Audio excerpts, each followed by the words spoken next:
അങ്ങനെ ചെങ്കളെ മലപ്പുറത്ത് നിന്ന് ഇറങ്ങി നേരെ പാലക്കാടിൻ്റെ സൗന്ദര്യം എന്ന് പറഞ്ഞാൽ ഒരു രക്ഷയില്ല. അങ്ങനെ റൂട്ട് പോയിക്കൊണ്ടിരിക്കുകയാണ്, പാലക്കാട് മലമ്പുഴ റൂട്ടിൽ. അങ്ങനെ പോയി എപ്പോഴാണ് നമ്മളെ യാത്ര കണ്ടുകൊണ്ട് ഫാൻറ്റസിയിൽ നിന്ന് വിളിച്ചത്. ഇന്ന് പോരി നമ്മളിവിടെ ഫുഡും കാര്യങ്ങളൊക്കെ ഉഷാറാക്കുക, നിങ്ങളെ ഇന്നത്തെ ഫുൾ പരിപാടി നമ്മൾ ഏറ്റെടുത്തെന്നൊക്കെ പറഞ്ഞിട്ട് സപ്പോർട്ട്.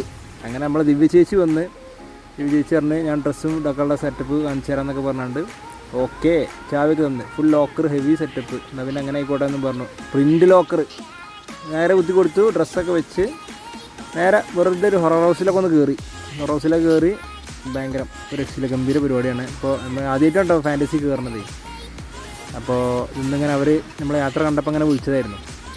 എന്തൊക്കെ പറമ്പി കാട്ടി പോകുന്നത് യൂസ് വെറുതെ മെയിനായി കണ്ട് ഊഞ്ഞാൽമ കയറിയതാ അഡാക്കണു റൗണ്ട് അടിച്ച് അത് ഞാൻ തല ഇന്നാണ്ടാണ് വരുന്നത്. പല ജാതി പരിപാടി ഏതായാലും വയസ്സന്മാർ വരെ ആടണതാക്കണു. ഇതാണെങ്കിലോ തല തിരിഞ്ഞൊരു സാധനം, അങ്ങോട്ടാണെന്ന് മൂപ്പരാക്ക് വരെ അറിയില്ല. അറിമാരിലുള്ള റൈഡ് ആലോചിക്കുകയാണെങ്കിൽ എത്ര